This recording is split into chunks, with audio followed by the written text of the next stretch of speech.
Hey friends, welcome to the Health via Modern Nutrition H.V.M.N. podcast. This is your host, Jeffrey Wu, and I'm super excited to have the opportunity to speak with Dr. Dale Bredesen, who's a very well-regarded researcher and academic within the space of things that we all know and love, neuroscience, human performance, on the more academic side of biohacking. But let's unpack all of that. Dale, great to have you on the program. Great to be here. Thanks so much, Geoff. So your CV academic record speaks for itself, being, administrator, executive of some of the largest nonprofit research institutions, as well as being a well-regarded, well-cited research scientist yourself. Let's trace back the history. How did you get interested in science? Where did young Dale come from? What's that backstory? What's that backdrop? Yeah. So, I was at Caltech. Actually, I was interested in computers. And when I got to Caltech as a freshman, I got very interested in the brain and its relationship to computer use and computer function. I got very interested in synapses and how they form and how you have memory and function in this amazing 500 trillion synapse thing inside your skull. And then I started getting interested in the fact that this is the area of greatest biomedical failure. When you look at therapy for neurodegenerative diseases, this is the area of medicine that has failed more than any other. So as people say, everybody knows a cancer survivor, no one knows an Alzheimer's survivor. So I get very interested in why these brain diseases. Why is Alzheimer's so incredibly common? And it's really, people don't emphasize this enough. It's a disease where people really don't understand what it is, because it's not a typical infectious disease. It's not a typical neoplastic disease. It's not a typical autoimmune disease. And so there are all sorts of theories out there. And so I went from Caltech and actually spent some time at MIT as well, and then went on to go to medical school so I could understand something about brain disease, and actually worked for two Nobel laureates, for Dr. Roger Sperry, who was the guy who won for split brain, and then Dr. Stan Prusiner, who won for his discovery of prions. So came to UCSF to study neurology and then worked for Dr. Prusiner. And get very interested in what is all this about. And so in 30 years, we published over 220 papers in various journals.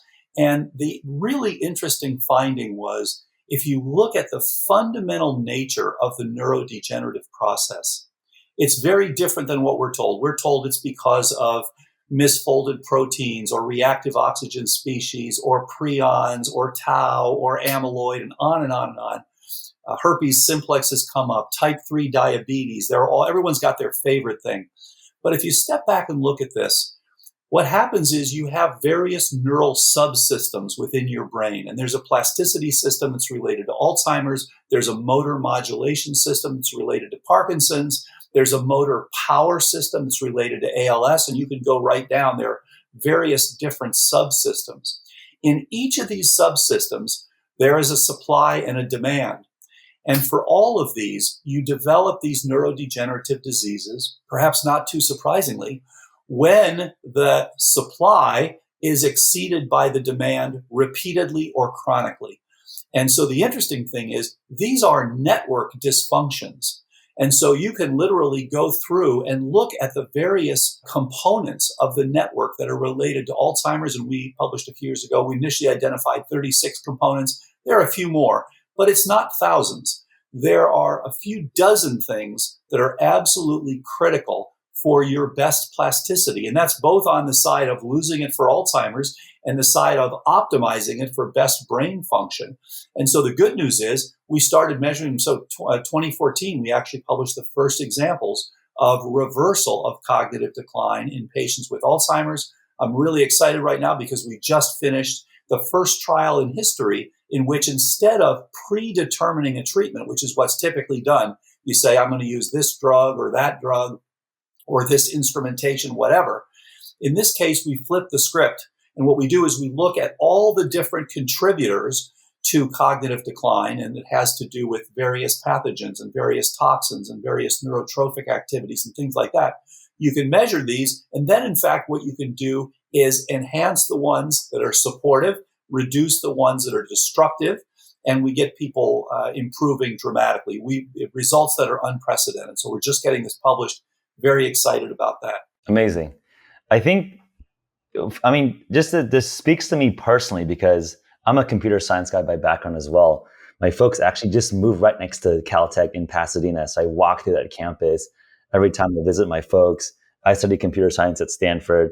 And I think it's folks that have that systems background or training. I think the most interesting computer is the human brain. So I think a lot of empathy and incitement in that area. And I think obviously as you get into human performance, there's so many different avenues around metabolic health, enhancing sports physiology, military special operations.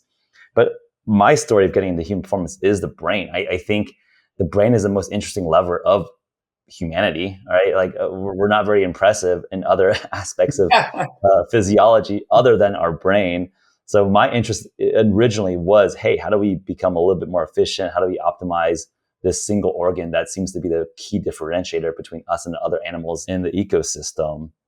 So one thing that I feel like has been especially hazy is this notion of, is the brain too complicated to understand, to break down? And again, I think you're exactly right on dot in terms of like everyone's pet theories. I think like Alzheimer's is a type 3 diabetes is a very popular meme within the low carb ketogenic community. Can you walk us through that idea maze, that historical evolution where I remember, tau prions were like the theory of the jour, maybe 10, 15 years ago.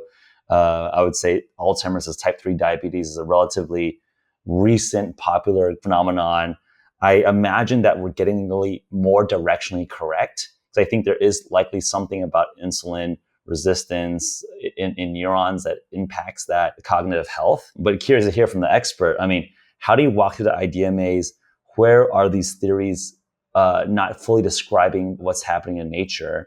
And how do we walk towards your current model, thinking about this disease or this chronic state? Yeah, that's a great point. And the thing is that everybody, as you said, has their pet theories. And there are two problems here. What happens is, number one, people look at it with their own system. Like, okay, and when people we're looking at, we see this. But okay, it's kind of like saying, what went wrong with your computer? Oh, the problem with computers is people smash them. Well, occasionally, but that's not the problem with most computers. Other things go wrong.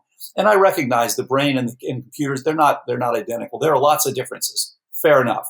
But you still have about 500 trillion connections in your brain. And in fact, when we think of Alzheimer's, it is essentially, especially early on, a synaptoporosis. So you've lost synaptic connections. The other big problem that people have had is that they then apply their ideas to mouse models. And the mouse models have very little to do with human Alzheimer's. The mouse models are very specifically genetic models where you've expressed an abnormal gene within the brain. That is the case of less than 5% of human Alzheimer's. More than 95% is so-called sporadic. And so the big surprise has been the stuff that we associate with Alzheimer's, this amyloid beta that collects in lakes in your brain, is actually a protective peptide. So your brain is literally defending itself. And so the drug companies have been out there saying, aha, amyloid is bad, so we're going to get rid of it. And why did they think that? Well, this is very analogous to what has happened during the pandemic. So what happened just over a year ago? We all heard about this horrible insult, which is SARS-CoV-2, the virus. And what were we told? We were told to shelter in place. We were told to social distance, to pull back, because there is an insult there. We did that, and we ended up in a recession. We ended up now having to have lots of stimulus to bring things back. This is exactly what your brain is doing in pre-Alzheimer's, which, by the way, for 20 years before you have a diagnosis of Alzheimer's, you've already started the pathophysiology on that track. So I couldn't agree with you more. Optimizing performance and minimizing risk for future decline is huge and should really be started in your 30s, 40s, even potentially into your 20s. The disease that we used to think of as a disease of the 60s, 70s, and 80s is really starting in the 40s and sometimes in late 30s. And you can do a lot before that to optimize things. So there's a tremendous amount you can do. So what the problem has been, people say, okay, it's type 3 diabetes. Well, yes, that's a contributor, but that's not the crux of what this is. You have to look at the big picture to say, what is this system that is dysfunctional. This is a network disorder of your brain that results in the loss of millions of synapses and ultimately many neurons as well. And so if you look at it mathematically, your probability of developing Alzheimer's is proportional to an integral over time of the ratio of your synaptoclastic signaling, that's the pulling back, which is normal. You're doing both all the time. You're going forward, you're pulling back, to your synaptoblastic signaling. That's the making and keeping of synapses. So essentially, your brain is looking at two different modes. A mode where things are good, I'm going to grow and I'm going to make synapses. Again, this is no different than your president of your country would do. Say, things are good, we're in a good time, we're going to make new bridges, we're going to make new roads, we're going to interact with new countries, all these sorts of things. That is a growth mode, and your brain does that. That's the synaptoblastic mode. Synaptoclastic mode is pulling back. That is a protective downsizing mode. That it happens when you're exposed to all the things that people keep saying, oh, it's Alzheimer's, it's type 3, it's herpes simplex. Yes, these things are all part of the reason for downsizing. It's the reason your brain goes into this protective mode and makes the amyloid. So this silly idea of we're just going to remove your amyloid and everything will be great is extremely naive. What you have to do is remove the insults that are causing you to make the amyloid. And yes, it has to do with herpes. So if you look at that integral, let's break it down. There are 4 terms, 2 in the numerator, 2 in the denominator. So synaptoclastic signaling over synaptoblastic signaling is approximately equal to the sum of all the different things that create inflammation, various leaky gut, P. gingivalis from your mouth, herpes simplex from your lip, molds from your sinus, anything that can get into your brain and cause inflammation. The amyloid that we vilify in Alzheimer's is part of the inflammatory process. So just as in COVID, people are dying from cytokine storm, in Alzheimer's, they're dying from cytokine drizzle.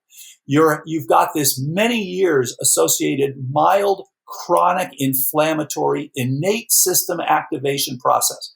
So the first term in the integral then is inflammation, and anything that's inflammatory related, and lots of things can cause that. The second term is toxins. And it turns out that there are 3 groups of toxins that contribute typically to poor cognition and ultimately to Alzheimer's. One of them is inorganics, things like mercury. The whole California fires are going to result in increased dementia, no question about it. The people who were in the first responders in the World Trade Center, 13% of them already had cognitive decline by 2015. That was published a couple of years ago. Huge problem. Second group, organics, benzene, toluene, glyphosate, formaldehyde, those things. Third group is biotoxins. And most people don't realize when they're being exposed to these biotoxins. It's things typically made by molds or other organisms, things like trichothecenes and ochratoxin A and gliotoxin and aflatoxin and things like that. And there's certain mold species that produce these, not all of them. It's the big ones are the Stachybotrys, Penicillium, Aspergillus, Chetomium, and Wallemia. Those are the big 5. So that's the numerator of the equation. And in the denominator are 2 things. So one thing is anything that is energetic. So energetics for your brain, absolutely crucial. 4 main pieces for that. Energetics are blood flow, oxygenation, ketones to burn, basically, and mitochondrial function. So yeah, if you've got poor mitochondrial function, you're not going to do as well with your cognition. So many people are having cognitive issues or suboptimal cognition because they get some hypoxia when they sleep at night. Very common and often undiagnosed. And then the last term is trophic support. So, and that breaks down into 3 things. It's growth factors like nerve growth factor, BDNF, things like that. And then the second one is hormones. So no question, if you have very low estradiol or testosterone, you're at increased risk, especially if you had a sudden decline. So the first derivative is critical there. And then the third piece is nutrients. So basically getting that, you can see where someone stands. And when we treat people and we urge people either get on prevention or get in early change. When you start having problems, don't wait. Doctors will often tell you, "Oh, there's nothing you can do, so just come in next year. You're not that bad yet," which is the worst possible suggestion you could have. Because in fact, you want to get in as early as possible. You want to find out why you're on the wrong side of that equation, and you want to then deal with that. You want to find out what are the things that are contributing to it. And you're absolutely right. Insulin resistance is one of the most common. There are about 80 million Americans who have insulin resistance. And improving that, very, very helpful for optimal cognition. Yeah, no, there's a lot to unpack there. I think that's very dense information. So a few ways I want to just like bounce back and riff and unpack here. So one, I really love the mathematical description of this system. I think, yeah, as a physicist turned computer scientist, I think the quantitative description of this problem, I think needs to be the future of medicine, needs to be the future of physiology. Because I think that biology has been so complicated, it's been quite qualitative, but as you're using mathematical language, it's much more precise. So I very much resonate, and we should break down the integrals and explain that a little bit more detail for folks who might not have, done multivariate calculus or just not up to speed in terms of integrals and derivatives. So we should break that down a little bit. But two, I think it's very interesting from the amyloid tau hypothesis, where billions of dollars of drug development have been deployed into removing amyloid or tau, and they all failed. Like literally these big pharma companies have written off billion-dollar programs for this. And I think it is kind of amazing from, I think after that fact, after these hypotheses have failed, to realize that this is the same fallacy as seeing ambulances at car crashes, right? There's a massive difference between correlation versus causation. And it's like almost funny to me that some of these very, very complicated, nuanced, sophisticated medical researchers and drug developers have fallen for that fallacy, right? Like if you see a car crash and you see a lot of ambulances there and a lot of police officers there, the correlational observation is, oh, wow, ambulances and cops are bad. Like we got to get rid of ambulances, we got to get rid of cops. And as I think we're starting to now understand, these biomarkers, these proteins are really the body trying to compensate, just like the ambulance and the police officers and the paramedics are there trying to help. Yeah. So I think that's like a very visceral way to just understand that, hey, like a lot of the things that we thought were bad that just happened to accrue up in the brain, that's actually the body trying to compensate. And I think that ambulance metaphor, I think, makes it really, really crisp for people. Yeah. And, there's no question the future of medicine is in software. What's happened, as you know, is the development so far has been things like either let's do electronic health records, okay, fine, or let's just cast a wide net and get data from everything and then use AI to see if we can kind of sort things out. But it's really going to be much more helpful to partner with understanding the underlying physiology. And on the other side, we doctors have been very remiss in our bringing this to the software developers and the engineers. So we need to have more interaction, and this has to be. And so this is, in fact, part of what we do. We look at many, many different variables in all of these patients. If you go into a classical memory center today and say, look, if you say, I just want to have a better memory, they're going to say, we don't do that.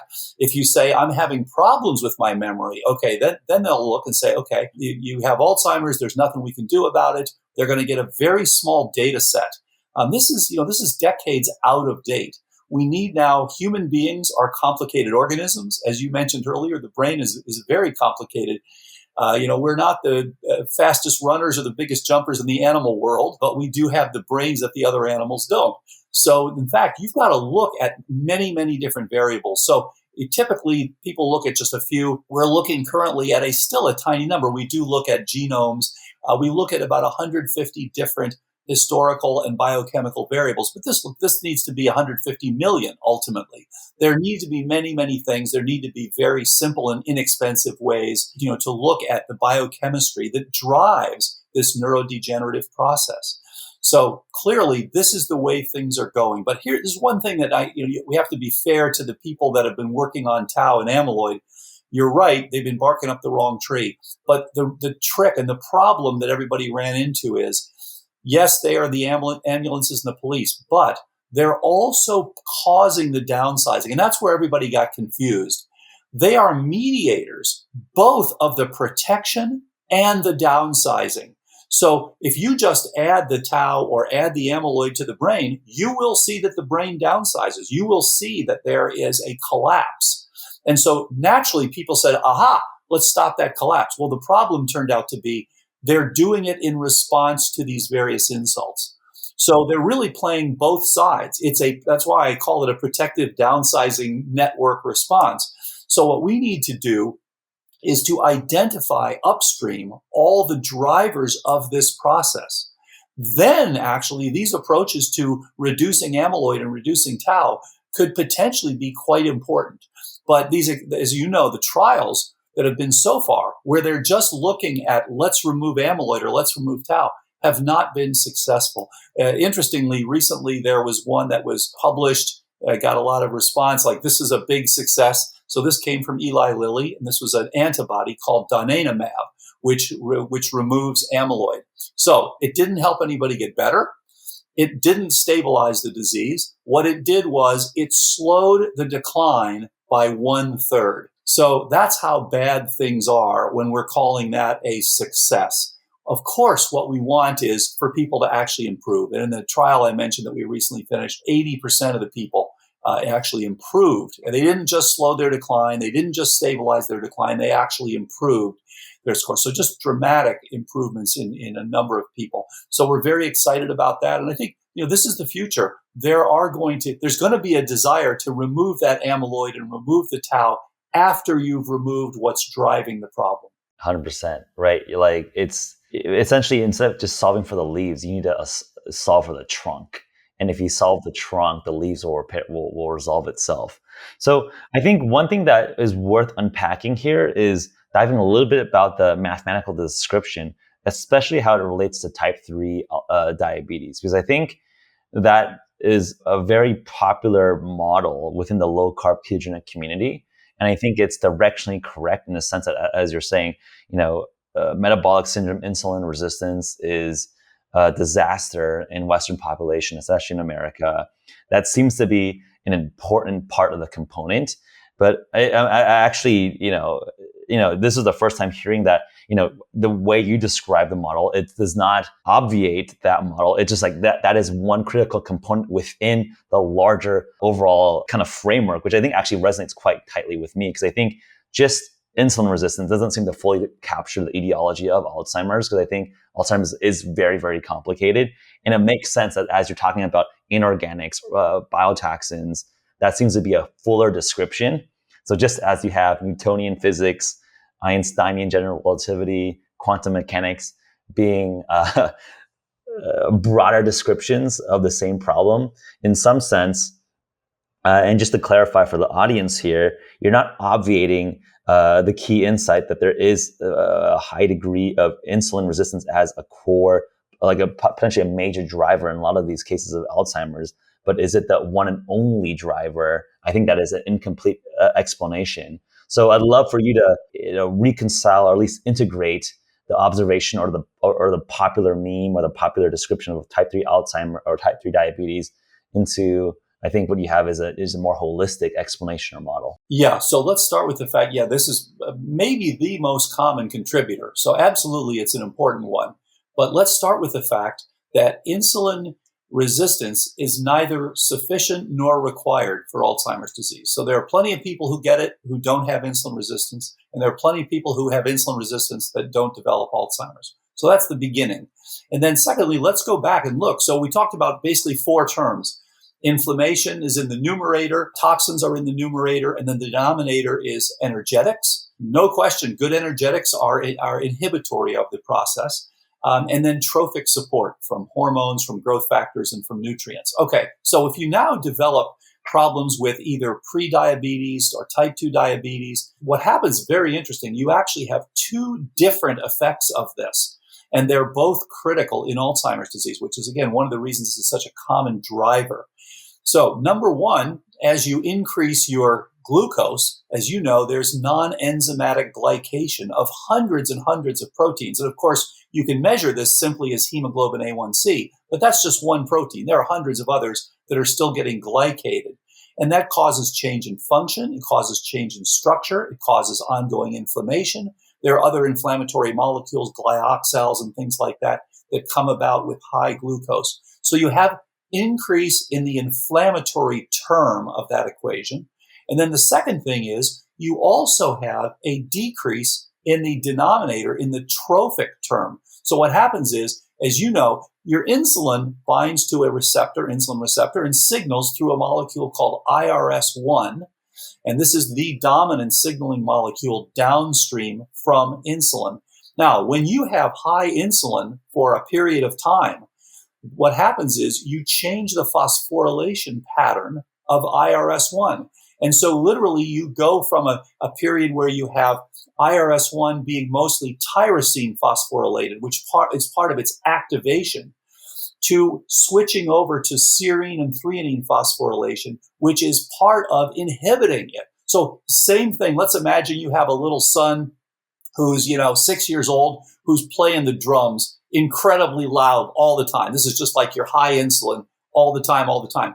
Okay, so you get a headset so that you don't hear these high drums. Now your wife comes home and puts on a Brahms lullaby. You don't even hear it. And that's exactly what happens with insulin. So the insulin, because it's high for years, because we're eating these high amounts of carbs, we're driving that insulin up. Then what happens is our IRS1 actually changes chemical structure so that it now has the serine threonine phosphorylation. It's turning itself down because you've had this chronically high. Now what happens when you're normally signaling, you're not getting much of a response. And in fact, insulin is one of the most important trophic factors in the brain. So when we used to do a lot of growth of brain cells in petri dishes in the lab, we would always have to include insulin in there because it is such an important growth factor within the lab. But it doesn't even stop there. There's another piece, which is insulin, of course, once you make it, has to be degraded. Otherwise, you're going to get hypoglycemia. So how do you degrade your insulin? With an enzyme, which is called IDE, insulin degrading enzyme. Well, guess what else that degrades? It also degrades amyloid. So you can do one or the other. Now you've got this stuff which is now trying to degrade your insulin. You're not degrading your amyloid. So as you can see, you've got multiple reasons now that you are contributing to your cognitive decline when you have insulin resistance and when you have glycated proteins and when you have high IDE. For all of these reasons, you're contributing. And it's one of the most common things and one that absolutely is treatable. So people keep telling us, don't bother to find out your genetic predisposition because there's nothing you can do about Alzheimer's. Don't bother to treat it. We don't know what causes it. And I think it's really unfortunate because there's a tremendous amount you can do. And absolutely, it starts with becoming insulin sensitive and getting appropriate drivers, appropriate energetics, which includes ketosis, by the way. You can do a PET scan and you can actually see the reduction in glucose utilization in the temporal and parietal regions for at least 10 years before a diagnosis of Alzheimer's. People who are ApoE4 positive, and that's 75 million Americans, you can actually see changes in glucose utilization in the brain in the late 20s often. So again, what we call Alzheimer's disease is a protective response that should be really rare in our society. And it's become the third leading cause of death, as Professor Christine Yaffe from UCSF published a couple of years ago. This is now the third leading cause of death in the country. It should be a rare disease if everybody gets on appropriate prevention or early reversal. Yeah, I feel like in some sense that's like so optimistic and so idealistic because people are so uneducated about lifestyle where I think we're just in a culture where it's give me the magic pill, the magic bullet to just solve all my problems. And I don't let me do whatever the hell I want in terms of poor lifestyle, which as you're saying, these things just accrue up chronically over years and years and years. And yeah, if you're just overly consistently chronically high insulin, yeah, your body is compensating, your brain is compensating. I mean, it makes a lot of sense from a homeostatic perspective. Like the body is quite adaptive and you're putting into a environment where you're constantly triggering insulin. It's like, the brain needs to compensate. And I think it's interesting that absolutely, I'm curious to get your thoughts. So obviously increase in insulin sensitivity through carbohydrate restriction or carbohydrate control or exercise or fasting. I think these are all relatively reasonably evidenced interventions to drive towards insulin sensitivity. I think more work is along the way.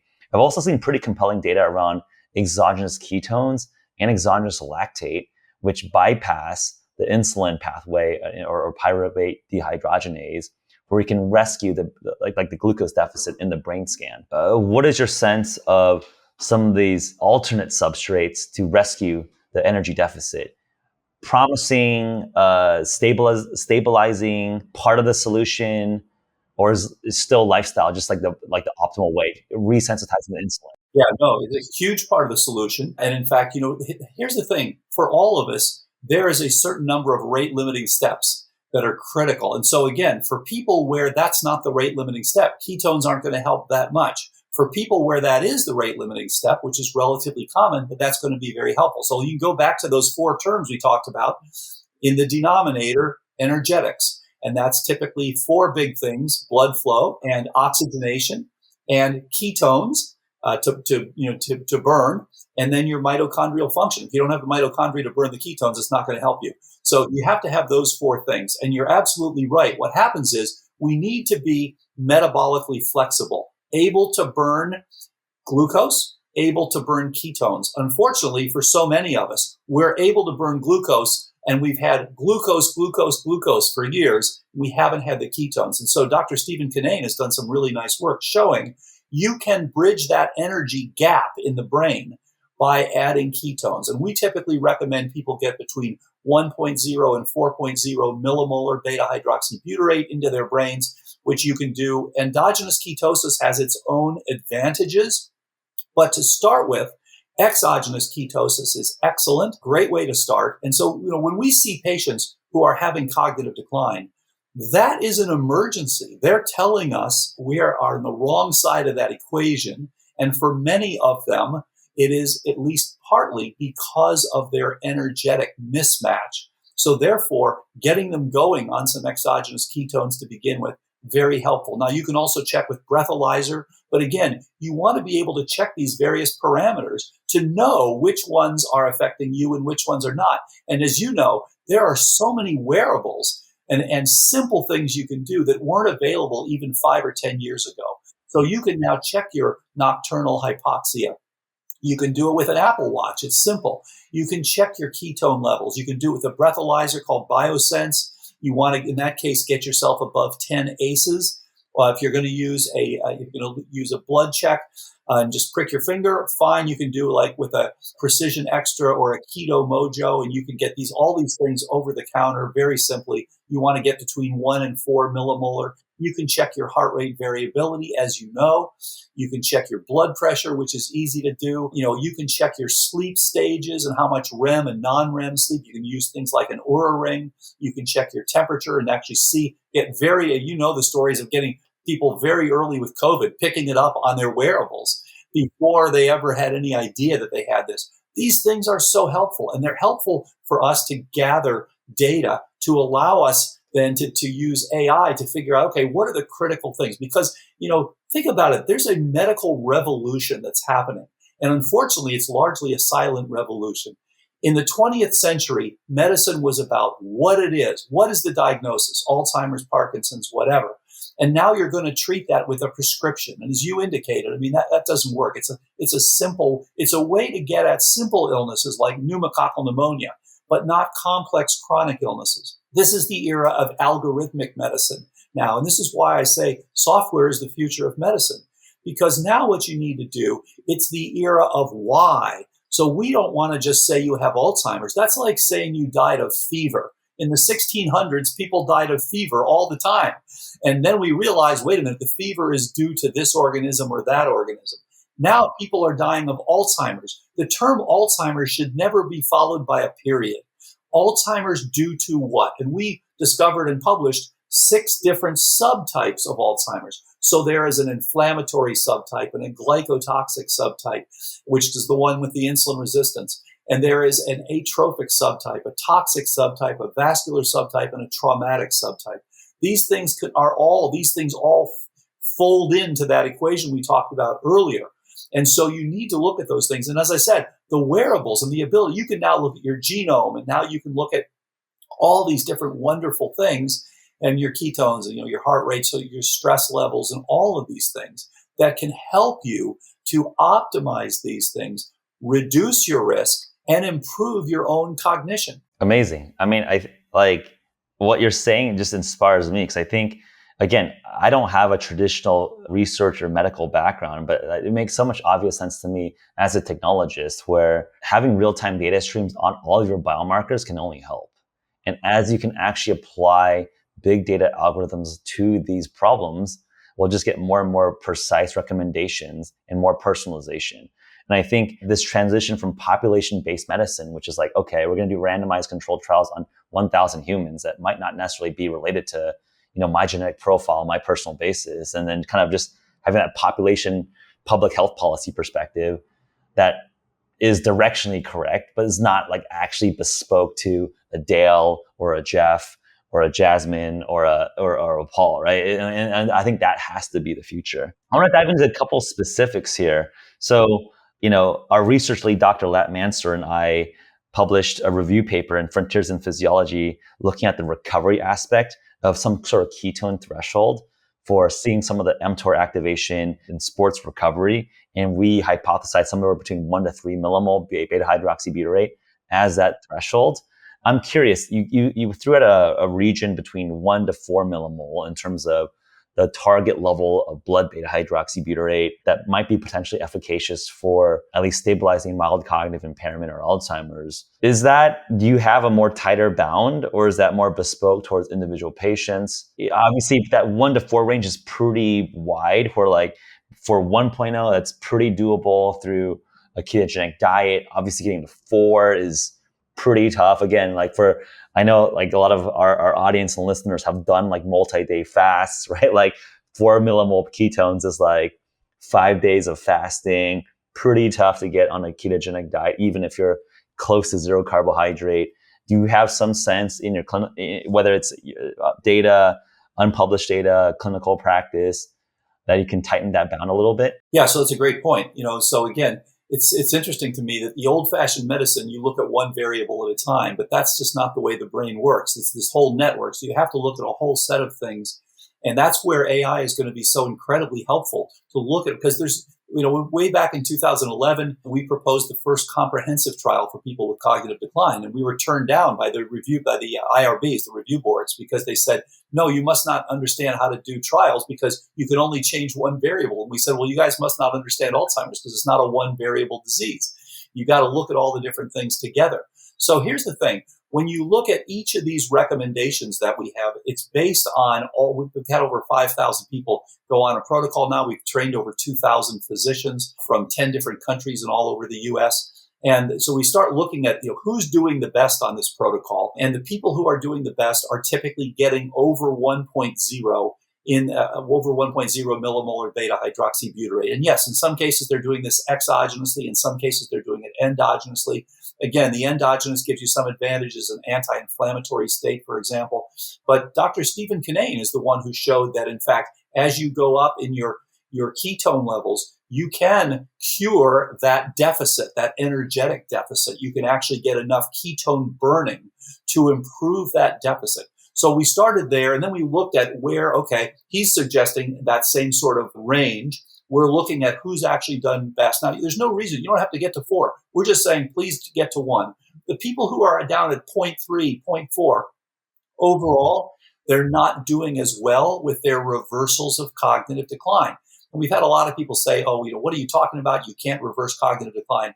We published 100 documented cases back in 2018. So we're seeing this again and again and again, and yet it's not.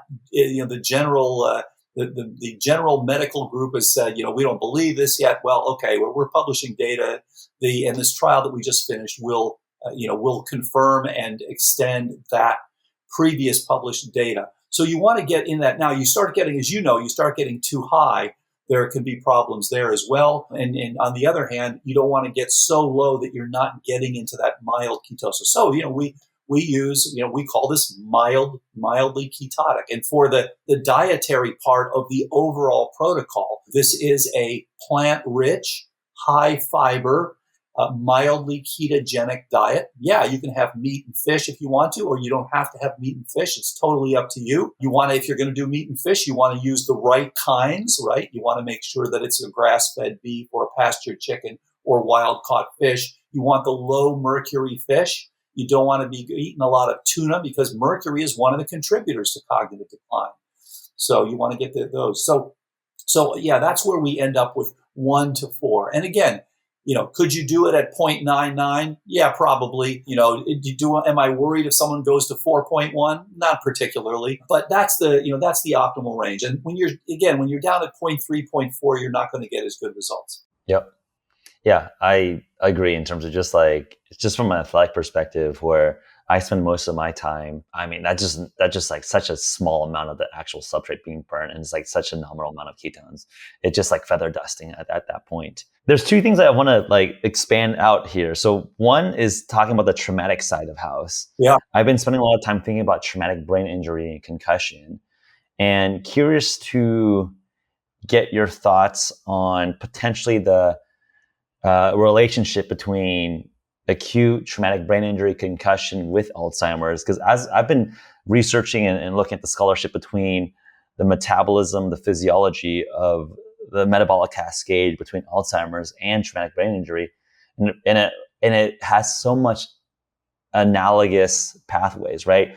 Glycolysis is shunted on both disease states, both states.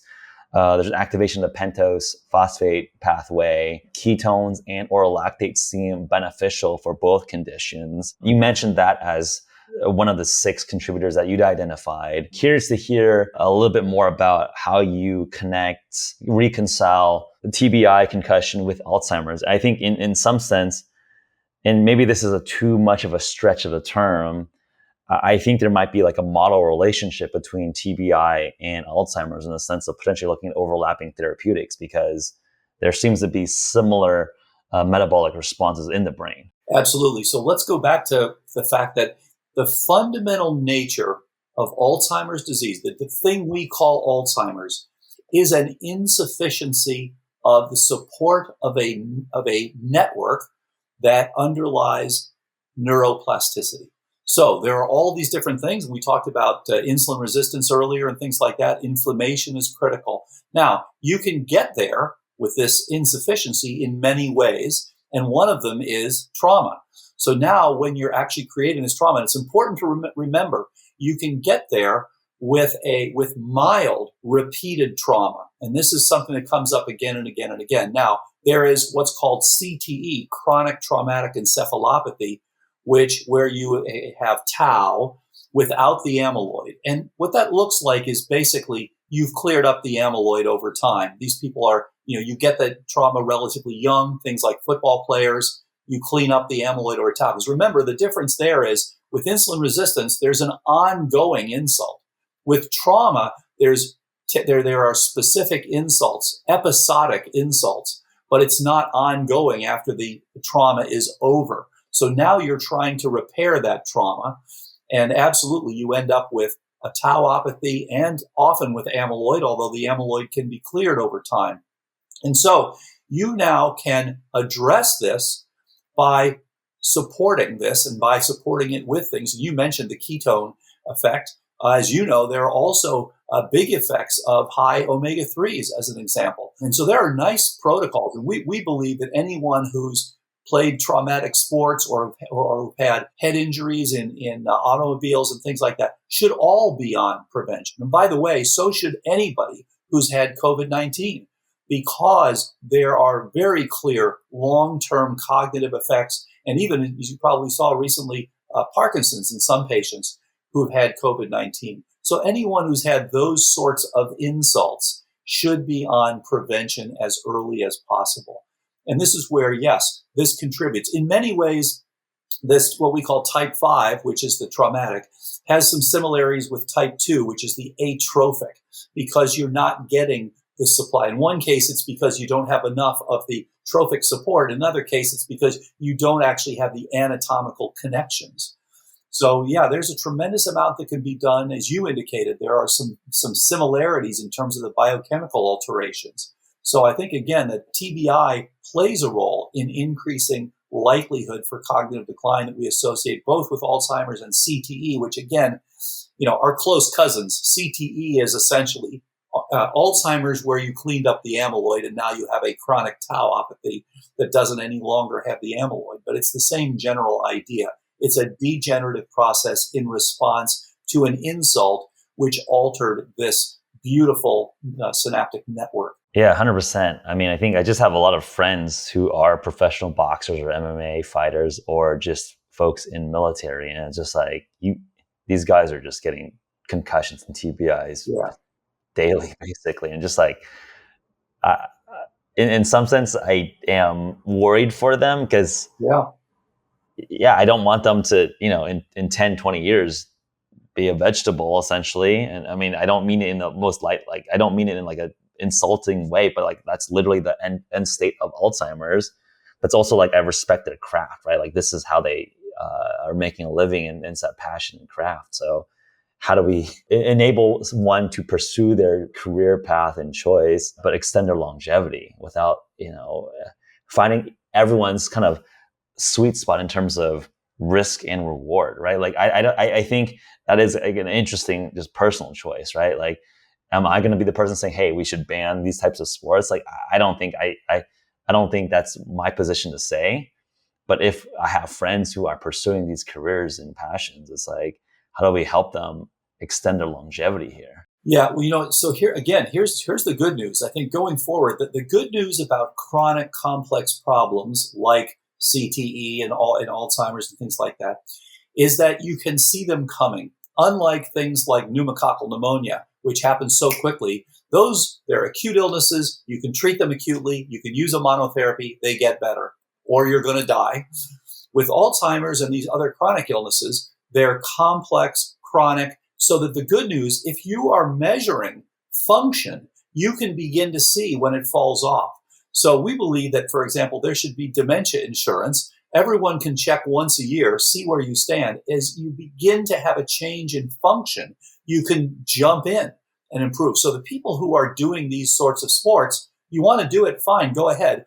But get yourself followed up. Check and see you can check processing speed.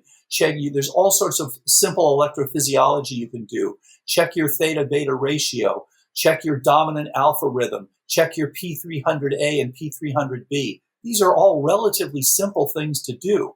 Now, as you start falling off, you say to the person, what you're doing, whether it's for a living or whether it's an amateur status, is actually starting to damage your brain. So you should take some time off, get on appropriate treatment or prevention, and let's make sure that you don't have long-term problems. So again, having more data can be huge. And right now, we're all kind of locked into this ancient notion that we're just going to go along blindly until someone says, oh my gosh, you've got CTE. You look at the NFL football players, they're all at risk for cognitive decline due to CTE. And when you look with PET scans, virtually all of them have evidence of it. So let's get in earlier. Let's make sure that they know as they're playing. You may play until 28, 29, 30, and then say, you know what, things are starting to change electrophysiologically. I'm going to get on appropriate treatment here, and now's the time to get out. Having that information would be so helpful to so many people. 100%. We should just follow up in terms of just some friends that are professional boxers, and I'd love to, just speak offline about that. And another point that I think is especially frightening to me is the inorganics. And you mentioned testosterone, estradiol as contributors of cognitive dysfunction. I mean, something that no one talks about is just the fall of testosterone in men. I think we talk a lot about a lot of problems, but I think one of the underspoken data sets that I see is that testosterone in the average man drops 1% year over year. And it's been very consistent over the last 30, 40 years. And it is scary when I see just the average testosterone of a young man today is like equivalent to a 60, 70-year-old man of 50 years ago. And I'd love to unpack how that correlates to cognitive dysfunction, one, and then two, just the inorganic toxicity in our environment, right? Like, okay, we're talking about insulin resistant. Okay, I can eat a more low carbohydrate diet. I can eat a more sensible diet. I can do some fasting or eat more ketogenic or have some exogenous ketones or all of these, different tools that are available to us. Okay, I can stop getting punched in the face as a career. But the inorganics and just like the dropping hormonal levels of both men and women in terms of fertility on both sides of the house, that's like almost unavoidable. Like if you're living in a city, you're getting exposed to these inorganics. How do you make sense of that? How serious is this? Are you doing something personally to ameliorate this condition? I think this is like so insidious because I think it's so inactionable for people. No one really talks about it, right? Like I'm surprised that no one talks about the cratering of testosterone. Yeah. It's amazing. And again, we go back to the equation. So you've got in the numerator these various toxins, and then in the denominator are the trophic effects, which include these various hormones, and that includes, of course, vitamin D as a nutrient that is really a hormone-like nutrient and incredibly important in COVID-19 outcomes, but also incredibly important in Alzheimer's and affects hundreds of genes. Critical for your risk for Alzheimer's disease. And most of us, aren't getting optimal multiple things from vitamin D to iodine, magnesium, on and on, zinc, etc.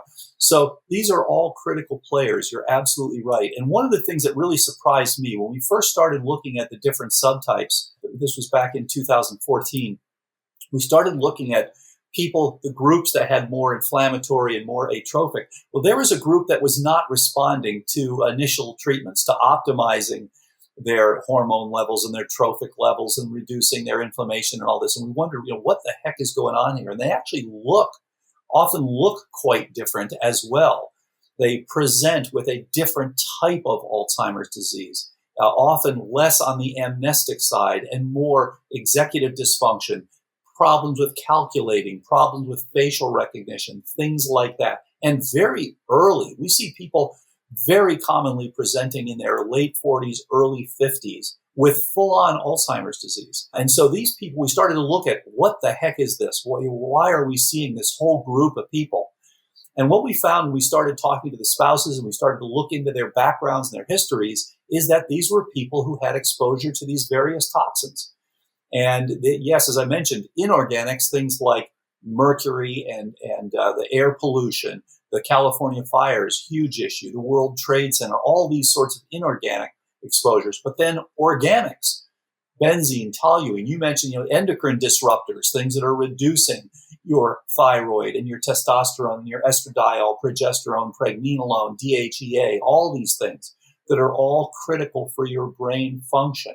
And yes, if you're low in testosterone, you have an increased risk for cognitive decline. If you're low in estradiol, you have an increased risk for cognitive decline. So looking at those, measuring them, and optimizing them is critical. And yes, as you indicated, exposure to these toxins is a huge problem, and it can impact our hormones. So what's happening right now is the physicians we go to are not measuring these toxic exposures. And yet we are exposed to them. We're exposed to them through being indoors, through various mycotoxins. We're exposed to them through, as I mentioned, air pollution. We're exposed to them through the foods we eat, through the water we drink.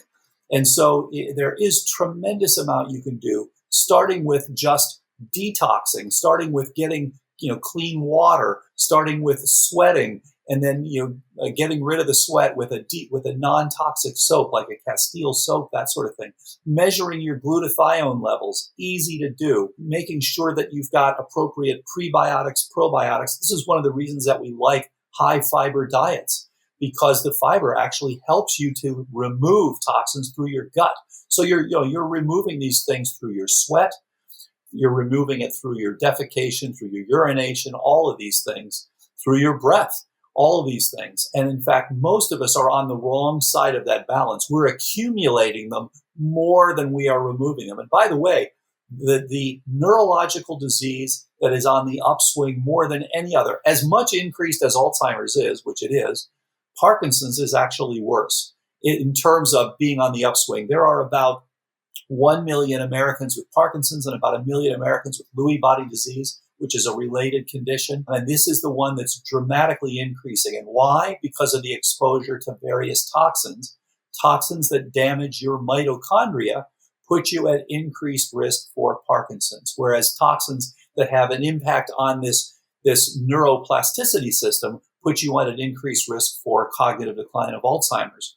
So these things are absolutely critical. And I recommend everyone, please find out where you stand, both with respect to these various toxins. They're measured. You can get urinary mycotoxins measured, for example. You can look at these various organics, and please check these out and check your glutathione level and check your genetic status. There are some of us who are poor detoxers, and we tend to get these neurodegenerative diseases more than others. And there are some of us who are quite good detoxers. There are many people that have nulls in their glutathione-related genes who are poor detoxers. So again, there's so much more that you can do that is currently being done by standard of care. Yeah, I mean, standard of care is not much, to be honest, right? Like, I think the average person listening is probably lucky to see their doctor once a year. I mean, that's just a fact. It's not a critique or an indictment. It's just like, that's just the truth. I mean, I think people are just too busy and it's too expensive. So, and the doctors aren't checking the right tests. If you go into your doctor and say, I want these tests done, the doctor will say, I don't do those tests. Yeah. Yeah, that's where, like, I think it's interesting to, like, speak with folks like yourself, where it's like, I think me from outside the traditional medical, I don't know, the industry, because it's a business at some level. Yeah. It just, like, doesn't make sense, because, like, I think the incentives are wrong. It's like, hey, you got to clock in, bill to code. You have medical school debt. Like, you got to just churn people in and out. And it's like, these are unstandard tests, right? Like, you kind of maybe have to argue with insurance companies, get reimbursed for this stuff. And most people don't have really good insurance. So just like, and in some sense, like, kind of a shit show. And it's just like, it's just like kind of mind boggling. Because again, from just the outside, it's like a lot of these things seem like luxuries or things that seem like extra bells and whistles. But I just intuitively, like, when people are in like a much less polluted environment, like I think that this might be in a vacation effect, but I think there's something about just like being with less just like pollution of just being in a city, right? Being in San Francisco or being in New York City or being in Los Angeles. And if we're being in Tanzania or something, and it's like, oh, like, you just are not surrounded by as much toxins. I think there's something subjective or intuitively, like, you just seem a little bit more energetic. And maybe this might be just me biased and be like, hey, I'm on a vacation, I just feel better. But there's likely something just towards the availability of toxins. And I think it's like, people just don't know. And I think it's like being ascribed to a placebo effect or a vacation effect. But I think just the way, I think quantitatively, if people are actually measuring this, and I challenge our audience, if there's grad students out there, just actually measure this, like, there's likely some actual qualitative and quantitative improvements. That's not just some like subjective placebo effect here. It's a really good point. And what happens is, because people are not measuring these things as they should be, they keep talking more about what you should do. Well, you should go on a vacation. You should de-stress. You should do this. Well, it helps some people and it doesn't help other people. So what's really interesting to me is we're in the dark ages here. So you go back to the early 1970s, you couldn't do any of the, there were no home computers. You couldn't do printing. You couldn't do, desktop publishing. You couldn't do so many of these things. There were no wearables, all this stuff. And so there was a revolution, obviously. Silicon Valley was at the center of it, saying, okay, you can now do all this stuff on your own. This is where we are with all these health parameters. What's being done is like the old IBM, like of the 70s. It's all being moved. It's all sitting in your doctor's office, who isn't doing the important things for you to know. And the revolution that's coming is to have all these wearables, to have all the AI, to all this to say, look, this person actually needs a vacation. No, this person actually needs a detox program. This person actually has undiagnosed pathogens. And so to be able to collect all these and to be able to do these outside of your typical doctor's office is the future. Because unfortunately, the physicians, as you said, they're stuck with the business model. They have to respond. If they order any of these tests, they're immediately told by the business person, you can't order those tests. Because let's face it, the medical model is set up. You pay up front. So the more they can get from you up front and the less they can give you on the back end, the more money they make, right? So of course, you're going to get as little as possible on the back end. And that's not optimal for your health. So we need to look at these parameters over time.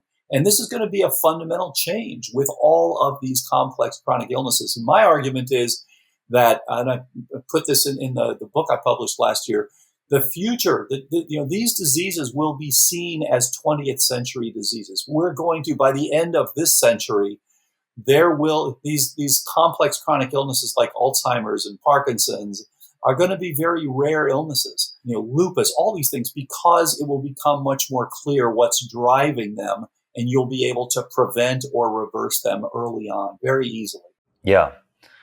I think just having had just a lot of just wonderful conversations with like great doctors and just understanding more about the healthcare leviathan of the industry, it's just like interesting to see how there are young people that want to do well for their community, and then they enter into this like ecosystem where they're literally like car technicians, right? Like they are so busy just filling out insurance forms and reimbursements that they're just like spending 15 minutes and algorithmically just prescribing pills. They're not actually trying to go to the root cause, the primal causes, as you're describing here, right? Like they literally don't have the amount of time that maybe you or I have, literally thinking, hey, what is the systematic primal root cause of these chronic diseases? It's more like, hey, I'm a technician,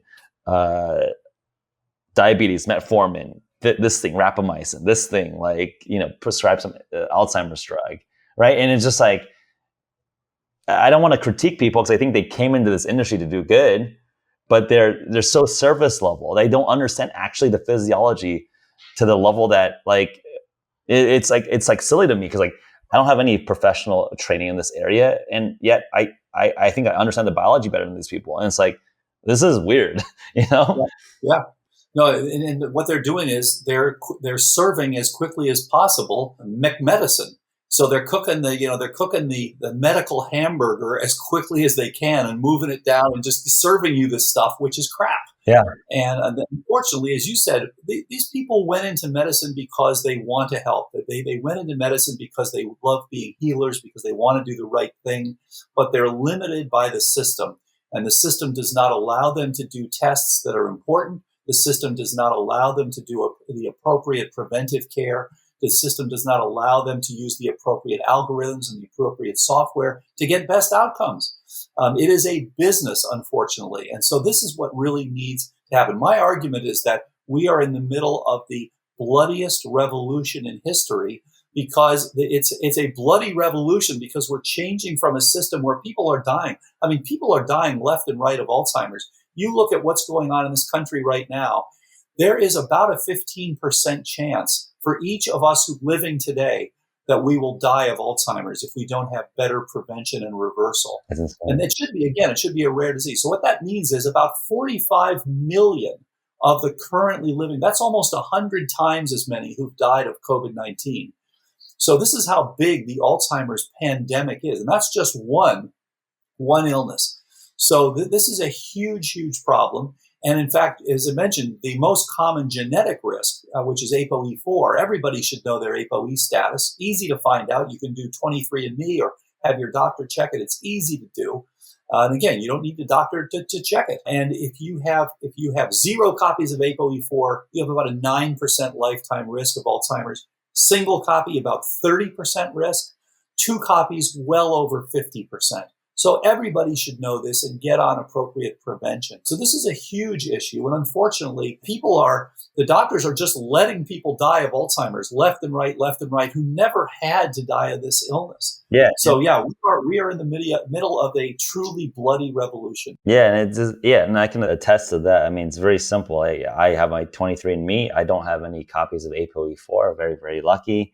I didn't do anything to deserve or not deserve it, but it just is what it is. So, I mean, that's not to say that I'm not going to be thoughtful of my lifestyle, but like lucky to understand at least the probabilities of my predispositions. And yeah, I'm curious. I think just through the conversation, we didn't hit exactly on the endocrine system. I think, again, just like, do you have any like holistic thoughts there? Because I think just the rapid drop of these sex hormones, I think is like very interesting, because I think it belies so much of the cultural and like modern issues around fertility, childbearing.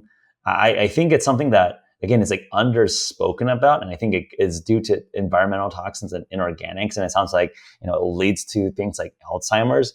I think it is a weird to talk about in some way, because it affects identity in some ways too. So it's like it starts bridging into like identity politics, and so I think it's almost somewhat a landmine to talk about, and maybe that's why people don't really talk about it. I don't want to put you on the spot, but like that to me seems to be one of the most critical environment like pandemics that no one talks about. Just like, okay, like if the average testosterone is dropping like a brick, like fertility rates are dropping like a brick, like this is kind of weird. Yeah. And there are these, as I mentioned, all these endocrine disruptors that we are exposed to. So yeah, for all these things, step one, get it measured, find out where you stand. If it's abnormal, step two is find out why, what's driving this, and try to get it so that endogenously you can optimize this. Step three is, after you've done the best you can endogenously, if it's still not where it needs to be, you can exogenously, just as you said with the ketones, you can now increase. And that's true for testosterone and estradiol and progesterone. There's bioidentical hormone replacement, which is actually very powerful in terms of preventing cognitive decline and helping to reverse cognitive decline. So one of the big parameters, though, again, is the first derivative. It's not just what the number is, but how quickly it's falling. So when you go through menopause, unfortunately, some people will drop their levels precipitously, and they are at increased risk. And as Maria Shriver has pointed out, and others have pointed out, Alzheimer's is much more common in women, and it is she says, a woman-centric disease. So about 65% of patients are women, and about 60% of caregivers are women. And nobody knows why that is, but the thought is, at least in part, because when they go through menopause, they have this precipitous decline. And by the way, we see many, many people who present with their Alzheimer's early on, right around the time of menopause or shortly thereafter. They've changed that integral, the equation that I mentioned earlier. They've had a precipitous drop in that term in the denominator, which is related to trophic support because of a fall in estradiol. And so again, you can treat that. You can reverse that problem. With men, as you mentioned, so andropause, you do, and you mentioned, yes, lower levels across the board than there were 100 years ago, but also there is a fall each year, but it is a mild fall. So with menopause, you have a rapid drop, which unfortunately seems to be worse for the brain. With andropause, it's slower, but there are, of course, other problems. So if you're a man, you have increased risk for ALS, you have an increased risk for Parkinson's, you have a decreased risk for Alzheimer's. So there does seem to be this importance about how quickly these things drop. And yes, everybody should be checking their estradiol, testosterone, pregnenolone, progesterone, T3, T4, free T3 and free T4, and TSH, reverse T3, all of these critical things that are all supported. These are neurosteroids and other hormones that support your synapse formation and, again, support best network function. 100%. I mean, I feel like we could have like another hour here, but I want to be thoughtful of time. So like we should definitely have you back on. I feel like this conversation opened up a can of worms where I think our audience is going to ask different follow-up questions. So let's definitely schedule a follow-up conversation here. But I like to wrap up with a couple questions. If you had infinite resources and you're a dictator of science in the world, what study would you run? I mean, you could basically have infinite population, infinite intervention. I know you have a protocol that you've brought out to market or popularity for you putting people on a protocol. What would your science experiment look like? What would you like to prove as a key endpoint? Yeah, great point. And we've thought about this a lot because the point here is to reduce the global burden of neurodegenerative disease. This is $1 trillion global problem. This is one of the most significant problems right now with all these people undergoing neurodegeneration. Just Alzheimer's alone is $1 trillion global problem. So the idea is, just as we years ago had vaccines, so you had for smallpox, for polio, for things like that, we need to roll out a global program for Alzheimer's disease. Now, it's not quite as simple as just a simple vaccine, but it is going to demand bringing together the software engineers with the physicians to create these optimal programs, which is what we've been working on, create optimal programs. And if you think about it, you can't do a $15,000 or $20,000 workup on every single person in the world. That's okay. So what you do is you use essentially a sieving model. So you start with the population and say, okay, we're going to put everyone on basics and we're going to address those very things that I mentioned.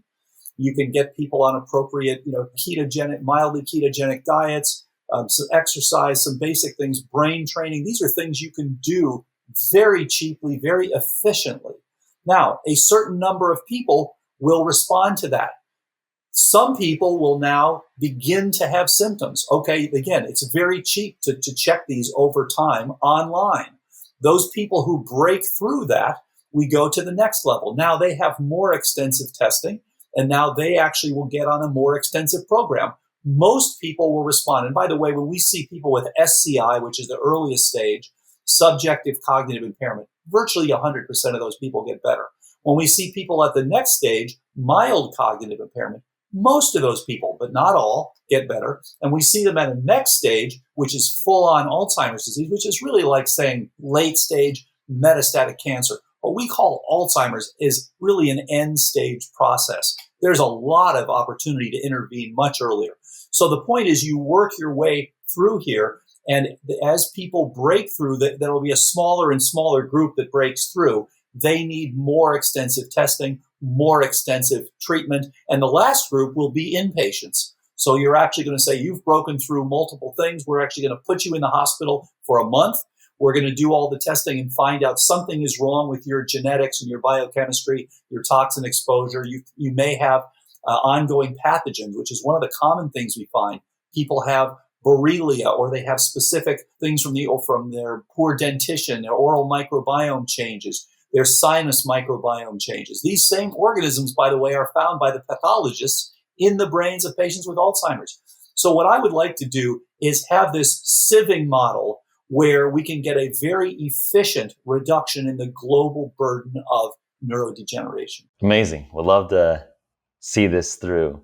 So where do people follow your work? Are you on social? What's the best way for our listeners, our audience, to stay in touch? Yeah, so you can look, there's a Facebook, Dr. Dale Bredesen. There's a website, drbredesen.com. I work with a group of software engineers. That's Apollo Health. This is a group that a number of them came from Apple and Silicon Valley guys that have been working for years on these sorts of algorithms. And so that's Lance Kelly and his team. And so you can look at apollohealthco.com. And actually, the clinical trial we just finished is registered at clinicaltrials.gov. So you register with the standard clinical trial. You can get information there as well. This will be published shortly, so that you'll be able to see it in publication as well. So I'm on all the usual Instagram and Twitter and things like that with Dr. Dale Bredesen. Amazing. Excited to have you back on and talk about the results when it's published and all the different ventures and projects as they unfold here. Dale, appreciate the conversation. This is really fun. Thanks so much. Yeah, great talking to you, Geoff. Stay safe, okay? Yeah, you too. All right, take care.